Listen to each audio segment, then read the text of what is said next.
Get ready as we take a journey into the world of literature. Welcome to the 21st Century Literature of the Philippines and of the World video lesson.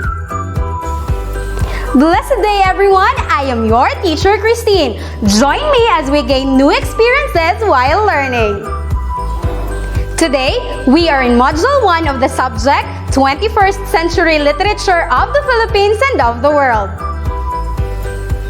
In this module, the most essential learning competency is identify the geographic, linguistic, and ethnic dimension of Philippine literary history from pre-colonial to contemporary, and identify the representative texts and authors from each region of the Philippines. After working on the activities in this module, you are expected to first, discover the features of the dimensions of the periods of Philippine literature. Second, recognize representative texts and authors from different regions. And third, value the importance of knowing the Philippine literary history, our local authors and their works. Now, let's get started. I have here the list of the different regions of the Philippines. Help me name these regions through matching the region number to its corresponding name. You will also be able to find this in your module, Activity 2 on page 11. We only have 1 minute to do this. Write your answers on a separate sheet of paper. And remember, do not write anything on your module.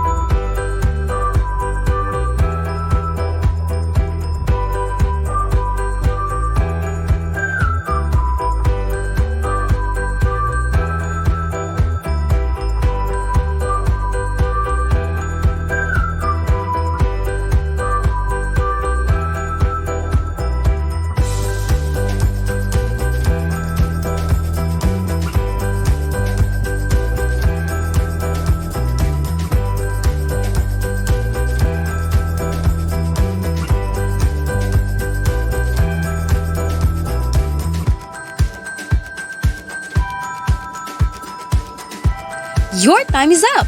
Let's see if you got the correct answers. You have 20 seconds to check your work. For number 1, we have letter B, Ilocos. Number 2, A, Cagayan Valley. Number 3, D, Central Luzon. Number 4, C, Calabar Zone. Number 5, F, Bicol. Number 6, E, Western Visayas. Number 7, H, Central Visayas. Number 8, G, Eastern Visayas. Number 9, J, Zamboanga Peninsula. Number 10, I, Northern Mindanao. Number 11, L, Davao. Number 12, K, Socsargen. Number 13, M, Caraga.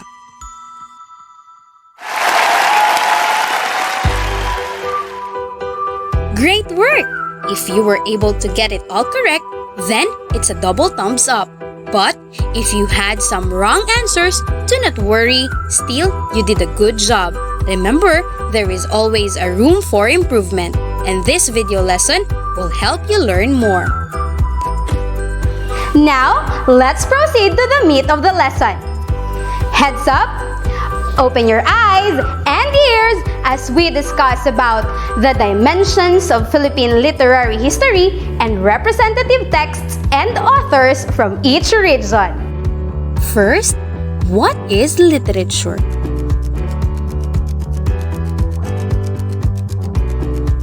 Literature plays a vital role in our lives. It mirrors human experiences and it lets you go around the world and learn and experience different cultures. It comes in various forms like poetry, riddles, stories, legends, etc. Before we land to the center of this adventure, let us discover first how it all began. Our first stop is the Philippine literary history and its dimensions. The first period for the Philippine literary history is known as the pre-colonial period. It existed long before the Spaniards and other foreigners landed on Philippine shores. Our forefathers already had their own literature stamped in the history of our race. The different literary forms are folk speeches or riddles, folk songs, folk narratives, indigenous rituals, mimetic dance, proverbs, and aphorisms. The second period is known as the Spanish colonization period. Spanish occupied Philippines in early 15th century. The Spanish colonization period has two distinct qualifications: the religious and secular classifications. During this period, the literary forms are folk speeches or riddles, folk songs, folk narratives, indigenous rituals, mimetic dance, proverbs, or aphorisms. Another period of the Philippine literary history is known as the American colonization period.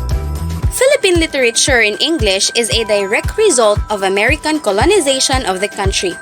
This could not escape being imitative of American models of writing, especially during its period of apprenticeship. The literary forms during this period are free verse, modern short story, novels, and essays. We also have the Japanese colonization period. This period is considered the war years and period of maturity and originality. The literary forms are haiku, tanaga, and karaniwang anyo. And lastly, we have the contemporary or modern period. Many novels in English seem to have been written for literary contests like Palanca and Asia Man. The debate over textual and contextual criticism, balagtasismo and modernism, formalism, and historical criticism has persisted to this day in the academe. The more popular but banal issue is called literature or art and propaganda. The literary forms during this period are chicklit, mobile phone textula, speculative fiction, flash fiction, blog, and hyper poetry. The evolution of Philippine literature gave birth to famous literary texts that still represents each region in the Philippines today. You may also find the list on page 20 of your module. Here are the texts and authors from Philippine regions. For Ilocos region, we have Puppy Love by F. Chanel Jose. For Cagayan Valley, we have The Builder by Edith Tiempo. For Central Luzon, Florante at Laura by Francisco Balagtas. For Calabarzon, we have Mariang Makiling by Jose Rizal. For Memaropa, we have Seven Hills Away by N.V.M. Gonzalez. And for Bicol region, we have Sarong Bangge by Potenciano Gregorio Sr. For Western Visayas, we have Muñica by Ali Stan Gonzalez. For Central Visayas, we have The Clay Pipe of Marcel M. Navarra. For Eastern Visayas, An Iruy nga Tuna by Iluminado Lucente.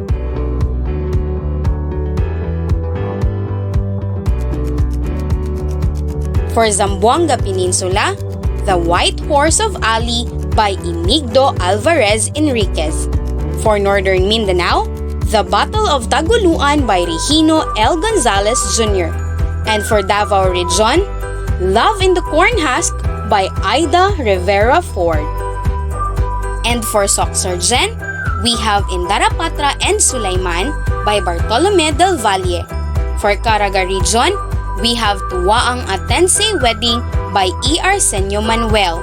And for Cordillera Administrative Region, we have The Wedding Dance by Amador T. Daguio. And for the National Capital Region, we have Pag-ibig sa Tinubuang Lupa by Andres Bonifacio.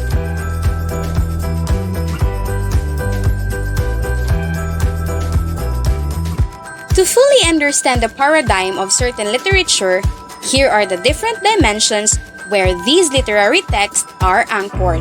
You may find the examples on your module.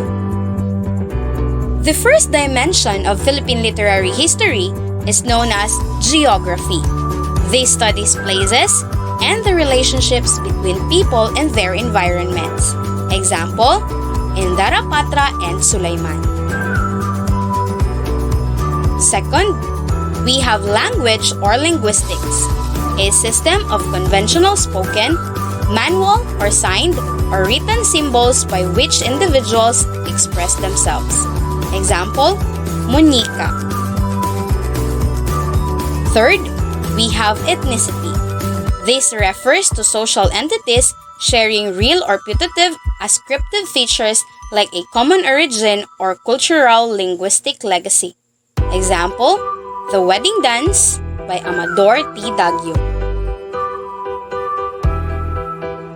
Were you able to grasp the lesson? Did the discussion help you in understanding the lesson? I'm certain that it really did. This time, let us see how well you have understood the lesson. We will now be doing an activity found in your module in What's More, Activity 5, page 23. In this activity, you should be able to identify whether the excerpt is geographic, linguistic, or ethnic. Write your answers in a clean sheet of paper. Note that you only have 10 seconds to answer every item. When the time is up, the answer will be flashed on the screen. Let's start!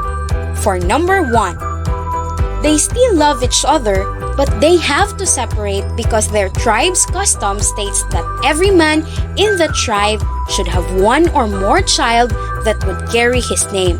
And if his wife cannot give him a child, he can marry another woman. It's a man's necessity to have a child.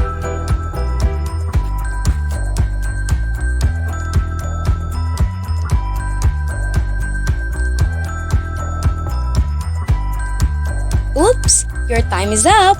The correct answer is ethnic.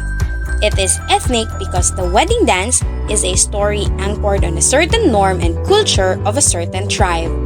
Let's proceed to the next item. Number 2. A very long time ago, the large island of Mindanao was completely covered with water, and the sea extended over all the lowlands so that nothing could be seen but mountains jutting from it.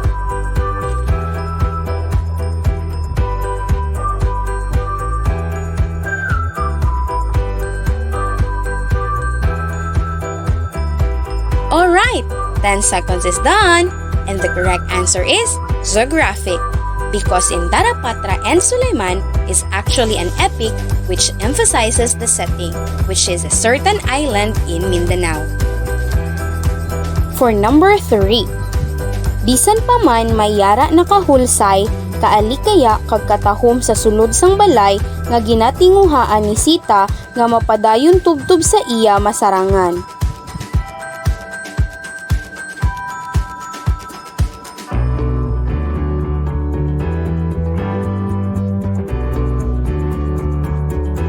Time is up! Let's see if you're correct. The answer is linguistic because Monica is a story written in preference of a certain group of individuals who share the same language. Let's proceed. Number 4. The savakan or bride wealth consisting of articles and wrapped food to be paid for by the groom's kinsmen are offered one by one until only the two most costly remain. One is given the value of an ancient gongs with 10 bosses and 9 relief rings. The other is redeemable only by a golden guitar and a golden flute.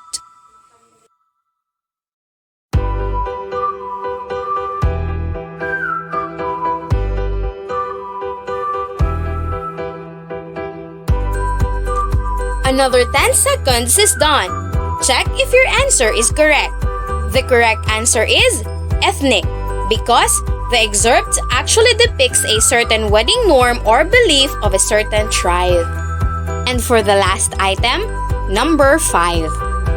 It was a chilly night, but Regino was sweating in his foxhole in the beach of Taguluan, a town in northern Mindanao. It would be his first encounter against the formidable Japanese Imperial Army.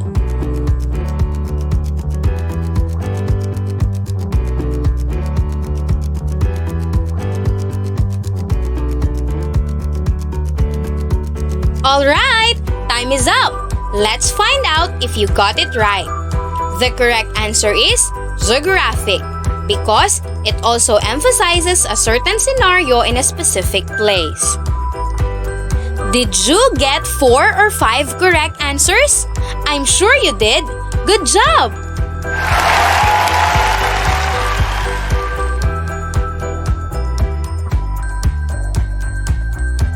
Now, you may proceed on the assessment part of your module, found on page 29. Write the letter of your answers in a clean sheet of paper. Remember, you only have 5 seconds to answer each item. Let's begin! For number 1, it is considered as the imaginative works of poetry and prose. Letter A, literature. Letter B, convention. Letter C, genre. Or letter D, art.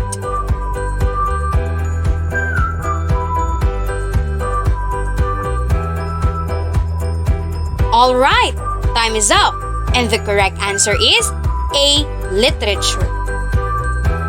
For number 2, this period is influenced by the birth of public school systems. A, contemporary. B, Spanish. C, American. Or D, Japanese.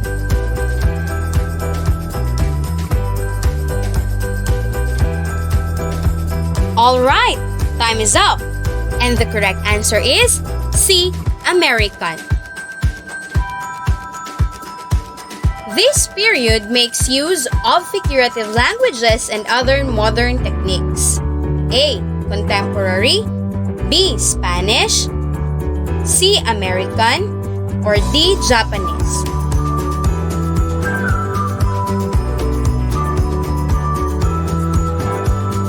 Time is over. The correct answer is A, contemporary. Number 4. This period is considered the war times with influence on literary arts and forms. A, pre-colonial. B, Spanish. C, Japanese. Or D, American.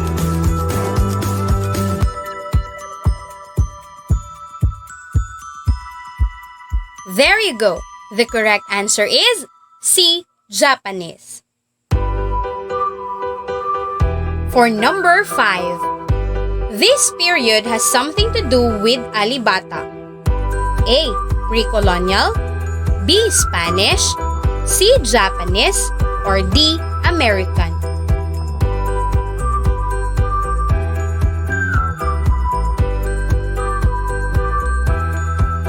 Alright, the correct answer is A, pre-colonial. Number 6. This period can be associated with religion and propaganda.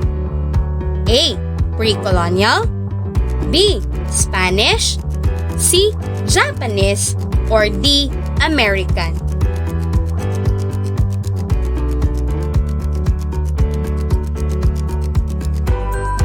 There you have it! And the correct answer is B, Spanish. Number 7. This dimension of literature tells us about places and the relationships between people and their environment. A, ethnic. B, geographic. C, linguistic. Or letter D, form.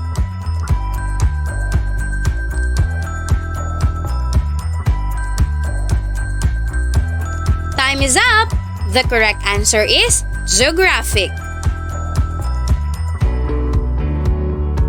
This dimension of literature is related to a system of conventional spoken, manual, or written symbols by which individuals express themselves. A. Ethnic, B. Geographic, C. Linguistic, or letter D. Form.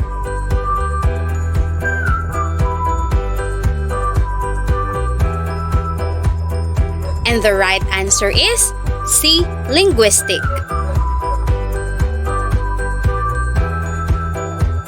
This dimension of literature refers to social entities sharing real or putative features like a common origin or cultural linguistic legacy.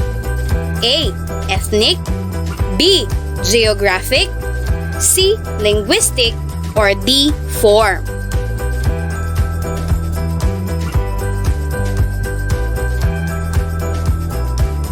Good job! Because the correct answer is A. Ethnic.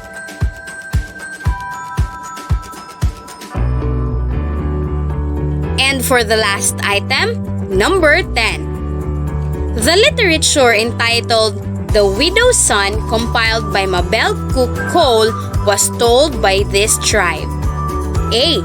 Subanon, B. Mandaya, C. Bukidnon, or D. Igorot.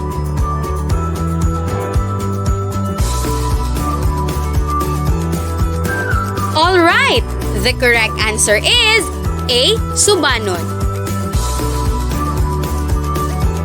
Did you get 8 correct answers or more?